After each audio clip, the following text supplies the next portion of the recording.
মাত্র 15,000 টাকা ইনভেস্ট করলেই আশা করা যায় এই একটা ব্যবসা একটা মধ্যবিত্ত পরিবার শুরু করতে পারবে। এই সাবানটা তৈরি করা শিখতে আমাকে প্রায় 4 বছর অ্যানালাইসিস করতে হয়েছে। আমি যেটা তৈরি করেছি এটা মূলত হ্যান্ডমেড কোল্ড প্রসেস সোপ। আপাত দৃষ্টিতে এটাকে আমরা সোপ বলে থাকি কারণ এটার মেকানিজম অনেকটা সোপের মতো। মূলত এটা একটা বেদিং বার বা বাথিং বার, কেউ কেউ এটাকে বিউটি বার বলে থাকে। দেশের বাইরে এটার প্রচুর প্রচলন আছে এবং আমাদের বাংলাদেশেও এখন এটার ডিমান্ড কিন্তু ডে বাই ডে বাড়তেছে। এটা একটা ওয়ার্ল্ডের একটা গ্রোয়িং মার্কেট। প্রতি বছর 7.5% হারে এর ডিমান্ড সারা বিশ্বে এটা বেড়ে চলছে। আর এটা কিন্তু বর্তমানে বাংলাদেশে এখন প্রায় 6,500 কোটি টাকার মার্কেট।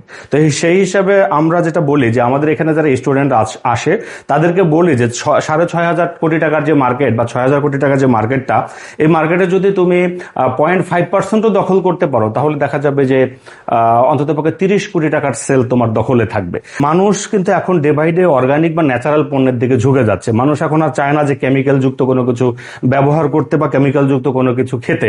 একটা সময় মানুষ কিন্তু চাল কিনতে পারতো না, তার পরিবর্তে তারা আটা খেত। আর একটা পর্যায়ে মানুষ চিনি কিনতে পারতো না, তার পরিবর্তে কিন্তু তারা গুড় কিনতো। আর এখন বর্তমানে গুড়ের দাম এবং চিনির দাম কিন্তু এখন আকাশ ছোঁয়া। এটার একটা কারণ হলো মানুষ এখন বেশি দিন বাঁচতে চায়, সুস্থ থাকতে চায় কেমিক্যাল মুক্ত ভাবে। তো সেই হিসাবে আমাদের এই সাবানটা আমরা যে তৈরি করেছি, এটা তৈরি করতে আমাদের মূলত একটা লাই সলিউশন ছাড়া আমরা এখানে কোনো প্রকার কেমিক্যাল ব্যবহার করিনি। কেমিক্যালের পরিবর্তে আমরা যেটা করেছি, আমরা বিভিন্ন রকমের ন্যাচারাল অয়েল গুলো ব্যবহার করেছি। আর যদি কেউ মনে করে যে আমার বাসায় সরিষার তেল আছে, সয়াবিন তেল আছে, পাম তেল আছে, এগুলো দিয়ে সাবান বানাবে, সেটাও এখানে সম্ভব। অর্থাৎ আমরা এখানে যে ইনগ্রেডিয়েন্টস গুলো ব্যবহার করি, যদিও আমি এখানে ব্যবহার করেছি শিয়া বাটার মেইন ইনগ্রেডিয়েন্টস, কিন্তু আমরা চাইলে আমাদের আশেপাশে বাংলাদেশে যত প্রকার অয়েল পাওয়া যায়, আমাদের আশেপাশে যত অয়েল পাওয়া যায়, আমরা সকল অয়েল দিয়ে সাবান বানাতে পারি। তার মধ্যে উল্লেখযোগ্য হলো সরিষার তেল, সয়াবিন তেল, পাম তেল, কালো জিরার তেল, তিলের তেল, সূর্যমুখীর তেল, তিসির তেল, এরকম বাংলাদেশে যত প্রকার ইনগ্রেডিয়েন্টস পাওয়া যায়, যত প্রকার তেল পাওয়া যায়, আমরা সকল তেল দিয়ে সাবান তৈরি করতে পারি। এবং এটা নির্ভর করে, আমি যদি দামি তেল ব্যবহার করি আমার সাবান তুলনামূলকভাবে দামি হবে, আমি যদি কম দামি পণ্য ব্যবহার করি তাহলে কিন্তু কম দামি হবে। তো একটা সাবান তৈরি করতে আমাদের 20 টাকা থেকে 300-400 টাকা পর্যন্ত খরচ হতে পারে। যেমন এই শিয়া বাটার সাবান, এখানে আমরা অরিজিনাল জাফরান ব্যবহার করেছি। অরিজিনাল মানে জাফরান, এটা 1 কেজি ইরানি জাফরান এখানে প্রায় 4.5 লক্ষ টাকা দাম। এই 4.5 লক্ষ টাকার মধ্যে এখানে প্রায় 3 গ্রামের মতো আমি জাফরান কিন্তু ব্যবহার করেছি। তার মানে প্রায় 1350 টাকার জাফরান আমি কিন্তু অলরেডি এখানে ব্যবহার করে দিয়েছি। এছাড়া এখানে অরিজিনাল অলিভ অয়েলটা ব্যবহার করেছি। এটা সরাসরি এখানে স্পেন থেকে ইম্পোর্টেড একটা অলিভ অয়েল। আমরা যে এখানে যে কোকোনাট অয়েল গুলো ব্যবহার করছি, এইটা আমাদের আবার দেশীয় কোকোনাট অয়েল, যেটা গ্রামগঞ্জে আমরা অনেকে হাতে তৈরি করি, অনেকে বিভিন্ন মেশিনে তৈরি করি। এই ধরনের কোকোনাট অয়েল গুলো আমরা এখানে ব্যবহার করি।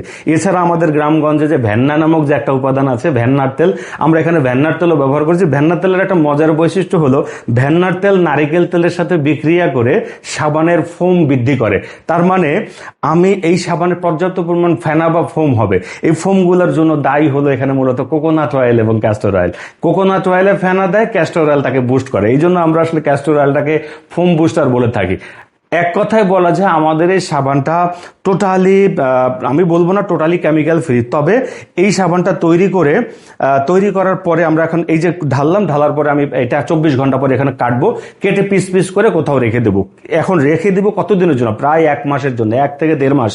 এই 1 থেকে 1.5 মাস আমি অপেক্ষা করব আমরা যে লাই সলিউশনটা এখানে ব্যবহার করেছি, সেই লাই সলিউশনটা টোটালি ভ্যানিশ হয়ে গেল কিনা।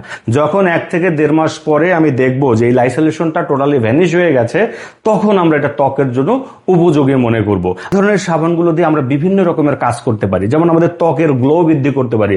যাদের ত্বকে ভিটামিন কম আছে তারা এই ধরনের সোপগুলো ব্যবহার করে তাদের ভিটামিনের কাজ করবে। অ্যান্টি এজিং প্রপার্টি দিতে পারি।